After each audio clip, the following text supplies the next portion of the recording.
ఐదు బుద్ధి కలిగిన కన్యకలు ఐదుగురు.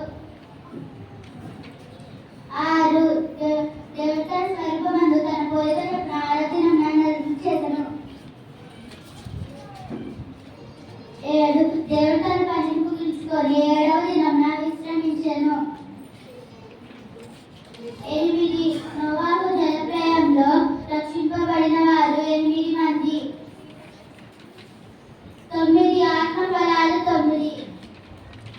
10 పాత నిబంధనల ఆజ్ఞలు 10.